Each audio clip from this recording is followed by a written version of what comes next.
네, 주식남녀. 이날 저희 셋이서 종목을 하나씩 공개하고 수익이 날 때마다 별을 획득합니다. 5%에 하나, 10%에 두 개 이런 식으로 올라가죠. 하지만 요즘 장이 좀 꿉꿉해가지고 이분들과 이 시장 헤쳐나가기가 너무나 힘듭니다. 이 힘든 길을 함께해 주시는 윤동식 대표님, 정희진 팀장님 인사 나눌게요. 어서 오십시오. 네, 안녕하세요. 네, 안녕하십니까. 두 분과 오늘도 종목 이야기 나눠보겠습니다. 4, 5월에 저희가 언급했었던 종목들 별 획득한 게 있는지 열어보도록 하겠습니다. 확인해 보시죠. 자, 윤 대표님 총 누적별 4, 5월에 11개 기록이 되고 있습니다.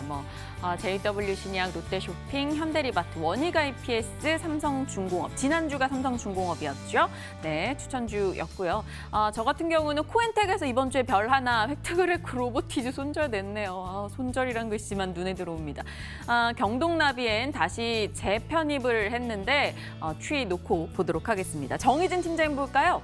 정희진 팀장님 JS 코퍼레이션 와우 오늘도 올라가더라고요. 클래시스 58% 수익.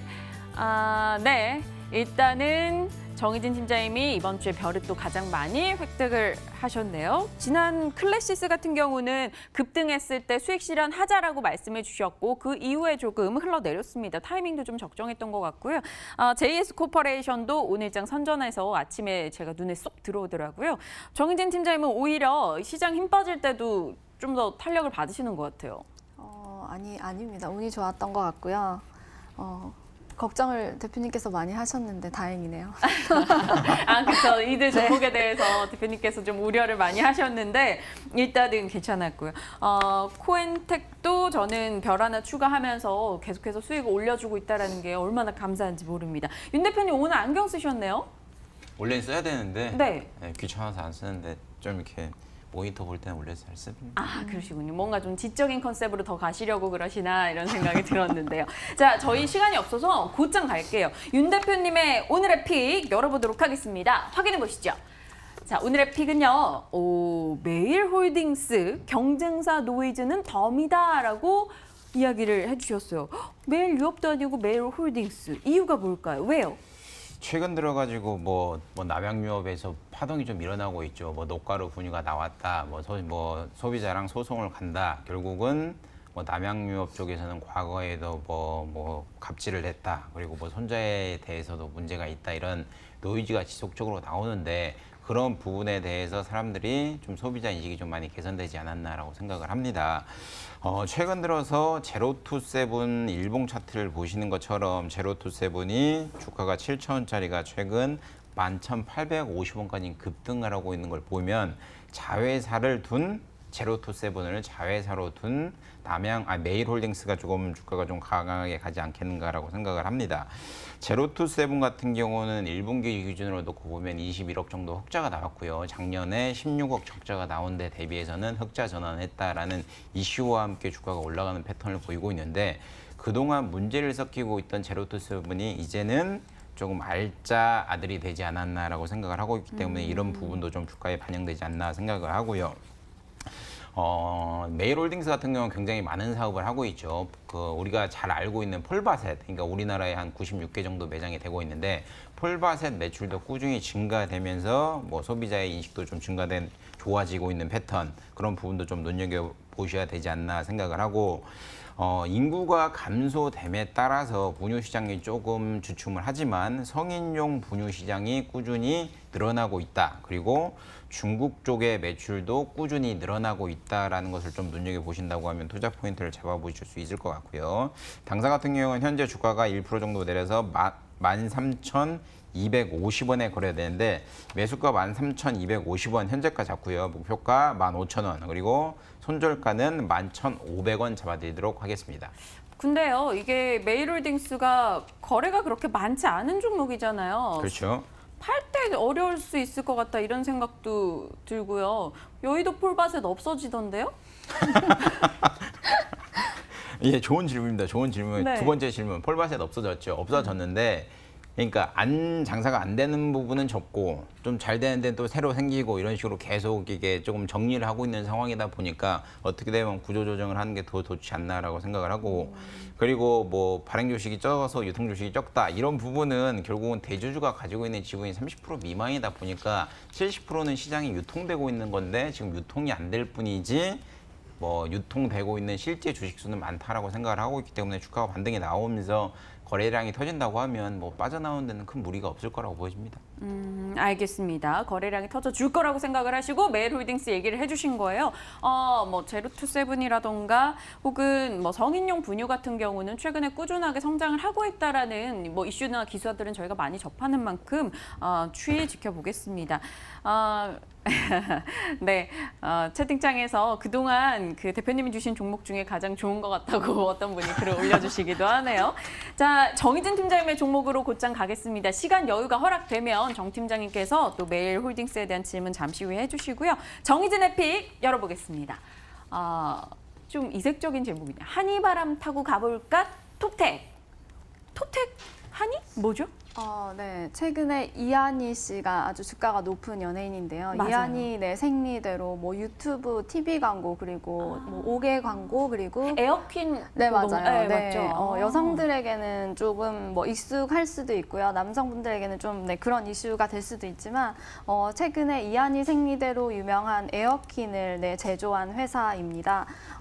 통기성이 우수한 나노 멤브레인 소재로 네, 만든 건데요. 지금 TV에 광고가 나오고 있는데 여자들이 얼굴에 이렇게 뭐 이렇게 복면 같은 걸 쓰고 있죠. 그래서 답답한 느낌을 제거했다라고 하는 그런 컨셉의 생리대인데요.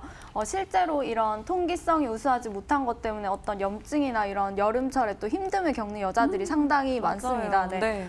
저도 그래서 병원을 가끔 가기도 하는데요. 그래서 그런 부분을 제거를 했는데 단순히 뭐 유기농 소재를 쓰고 그런 것이 아니라 통기성은 더 우수하고 흡수력은 더 뛰어나게 하여서 이것이 네, 그 나노 소재를 이용한 네, 개발이 되었고요. 그래서 노스페이스의 이 나노 소재를 독점으로 공급하기로 했는데 CES 2019에서 노스페이스사에서는 그 나노 공법 의류를 만드는 그 퓨처라이트라는 새로운 상품을 만들어서 앞으로는 고어텍스를 모두 이걸로 대체하는 그래서 그 상품의 단가들도 뭐 60만 원, 100만 원대 의류들이 100만 원 이후, 100만 원 중후반대 그 새로운 상품들이 2019년 네, 후반부터는 나온다고 네, 발표를 한 바가 있습니다. 그래서 네. 여기에서 바로 투자 포인트를 좀 얻었고요. 주식회사 그 레몬은 이 에어퀸을 유통하기 위해서 만들어진 네, 그 유통사입니다. 그래서 408억을 들여서 그 에어퀸 양상 라인을 증설을 하였고요.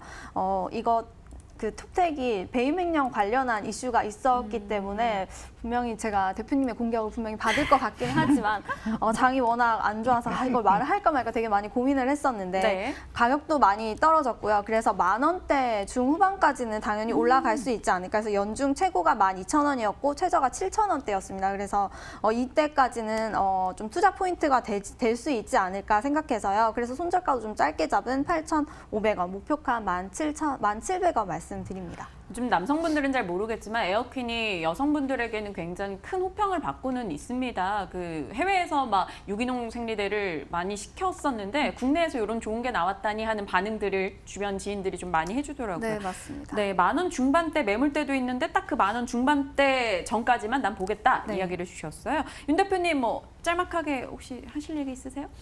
이제 말씀하신 대로 배명령이 떴죠 저번에. 그러니까 뭐 손절가가 있는데 손절을 못하고 거래가 정지도 될 수도 있습니다. 배명령이 뜨면. 그 무슨 악담이세요? 네.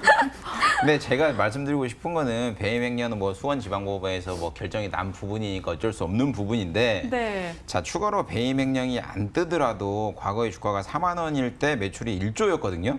네, 근데 삼성 거 기술 유출해가지고 배임행령이 뜬 거예요. 맞습니다. 네, 기술을 뭐 OLED. 중국 쪽에 팔아서.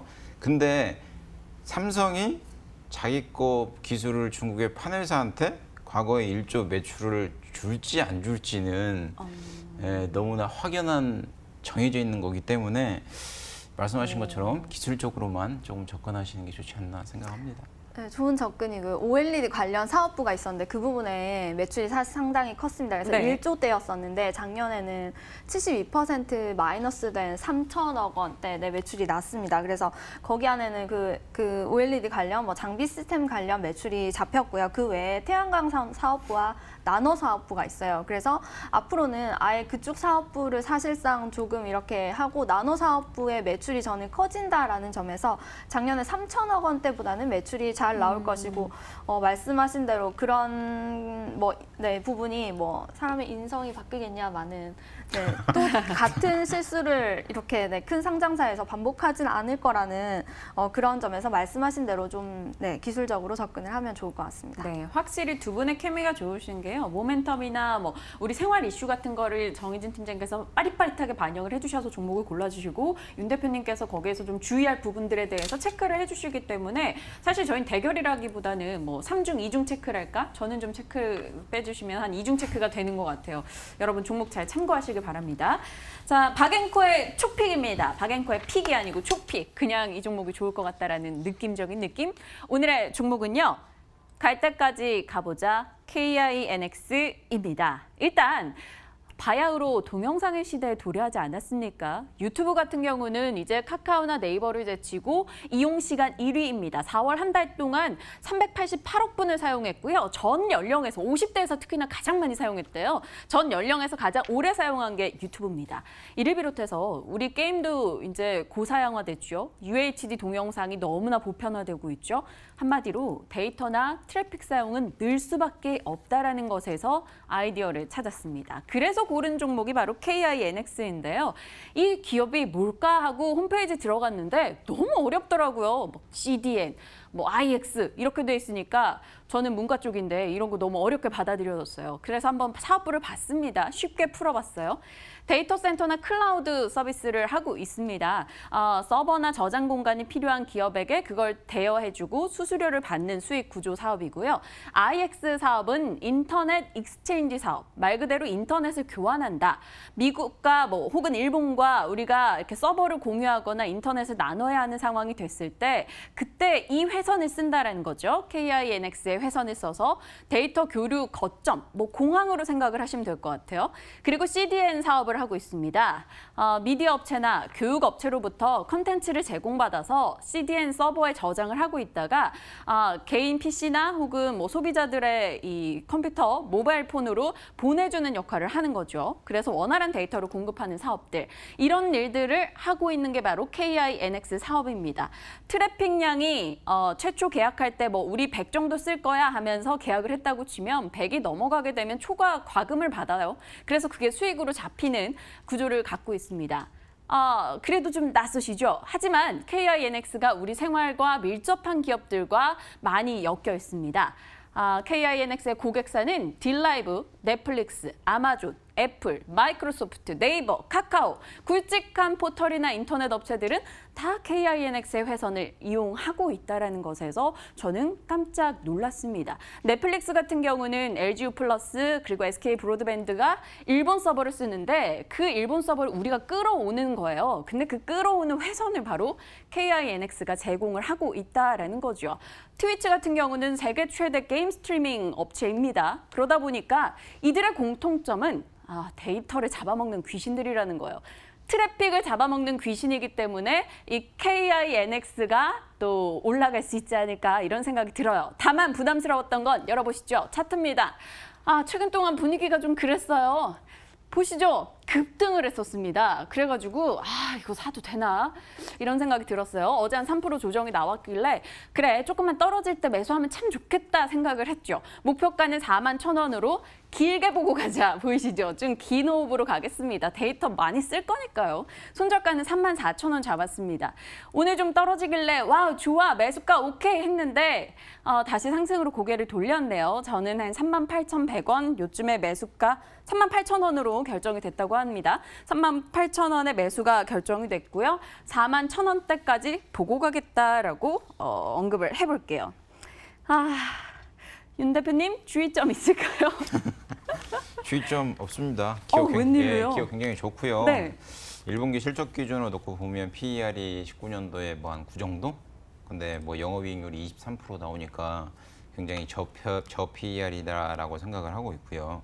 다만 이제 주가가 말씀하신 것처럼 이게 급등을 했죠. 일봉상으로 놓고 보더라도 네. 많이 급등을 했는데 그런 부분이 좀 부담스럽지 않나라고 생각을 합니다. 또한 KINX는 뭐 냉정하게 말씀드리면 주주 친화적인 기업은 아니에요. 아시는 것처럼. 그러니까 과거에도 자사주 매입을 많이 했었는데 자사주 매입을 했다가 결국은 자사주 소각을 한다거나 이러면 주주 친화적인 정책인데 자사주 매입해가지고 임원들한테 배당했죠, 결국은.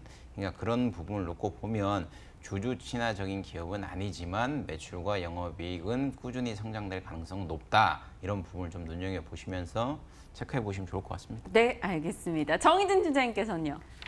제 거도 그렇고 윤 대표님 거도 그렇고 뭐 네. 질문할 거 짤막하게 해주실까요? 먼저 그 KINX 주식 이 차트를 보면요. 네. 먼저 이렇게 한번 일파가 있었던 것 같고 그리고 최근에 또 얼마 전에 한 3월께 초에 있었던 걸로 보이는데요.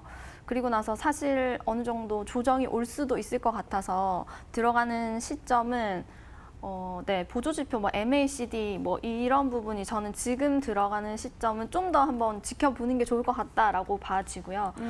그리고 아까 메일홀딩스는 그 앵커님 말씀하셨던 대로 그 폴바셋이 체질 개선 중이다라고 말씀을 하셨는데 사실 여성들한테는 이미 한 2, 3년 전에 가장 좀 핫했던 맞아요. 그런 커피숍이잖아요.